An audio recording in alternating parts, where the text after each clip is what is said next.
So it's been a really long time since I've made a video on this channel, and there's a lot going on right now. So, and I have a lot on my mind, I guess, about it, like probably everybody does. Um, and since like kind of started this channel, my cat thinks I'm talking to her, I guess. So what? Um, I started it because I sought the truth from God 6 years ago now, and I wanted to be able to talk about it and see if there was anybody else out there who had a similar experience. And I've met people along the way, and but so then I guess I'm going to talk about truth. Like, if you're really seeking truth, okay, so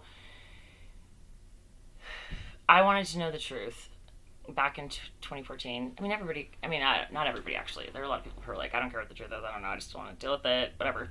Fine. And then there are people who are like so disturbed by the world, I guess, that eventually you're just like, what is the truth? And that's what happened to me in a nutshell. I mean, that's a very, very, very abridged version, but I did want to know the truth like that bad. And I had things happen to me that kind of like helped me along that path of actually finally saying, what is the truth? Which I literally did. And then a lot of crazy stuff happened, and I've talked about that in some of the other videos. Not that some people have watched these videos.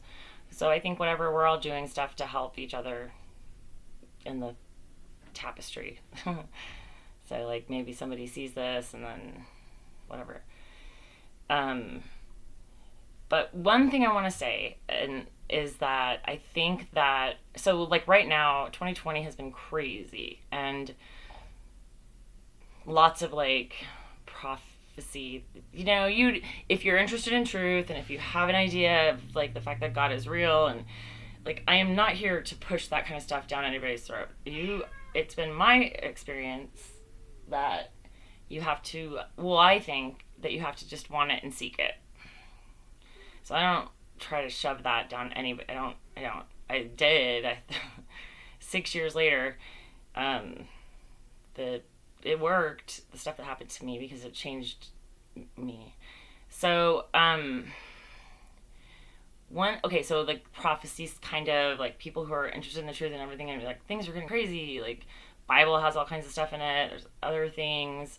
And so I always kind of like, throughout this whole experience that I've had, which has been really super intense with actual miracles and all kinds of proof for me, but not anything that I can prove to anyone else, except for that my teeth used to be different, and they've changed from this thing I have, and my jaw, which I've talked about in some of the other videos that I made. But it sounds really crazy to say that.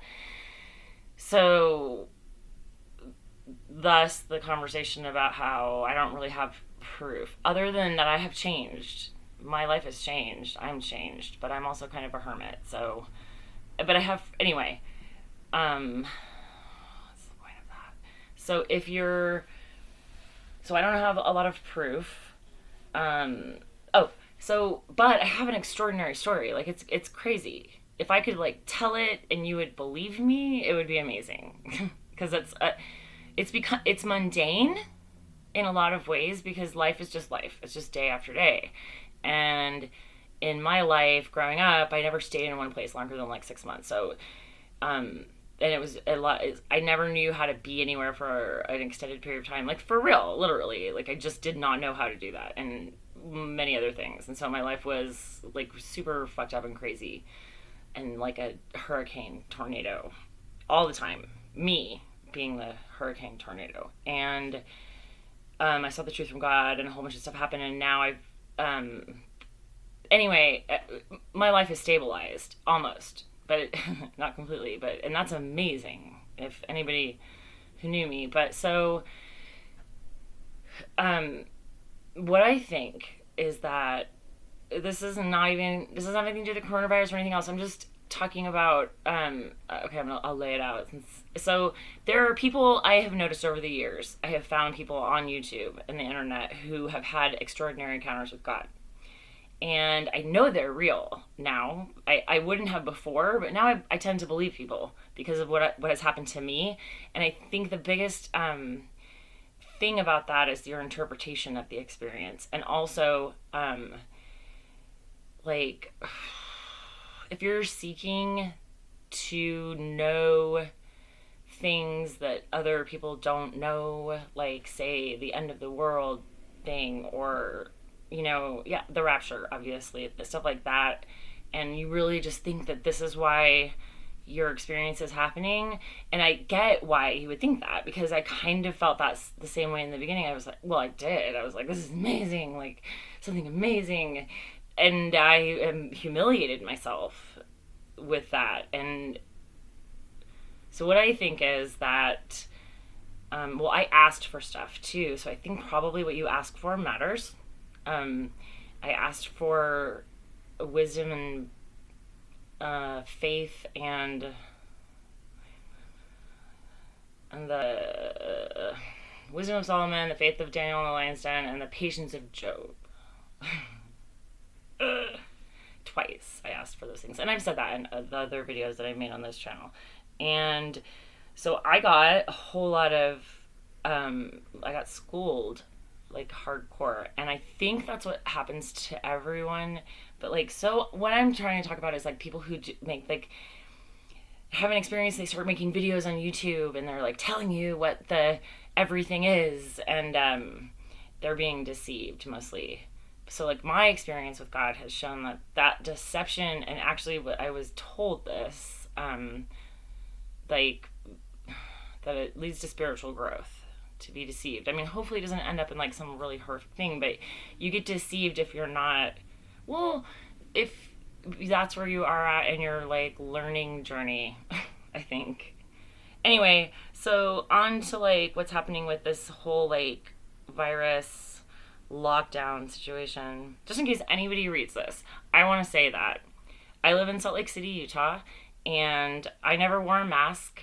They've handled it very well in this state. We're not a hot spot at all.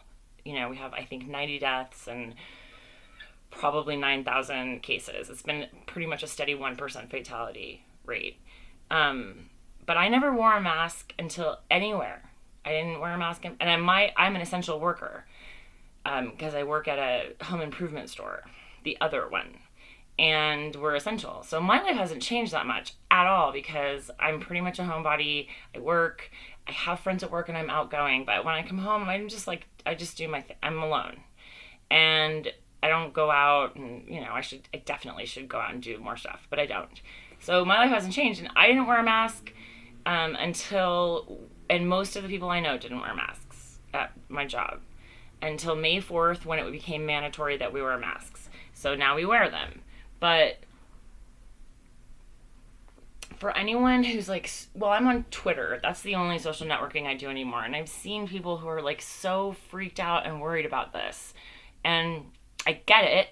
But, like, literally someone tweeted that they wouldn't leave their windows rolled down when they were behind another car because they were afraid that it was going to come on the wind and get them. And another person tweeted that, well, asking the question, like, what do you guys think about takeout? I'm thinking no.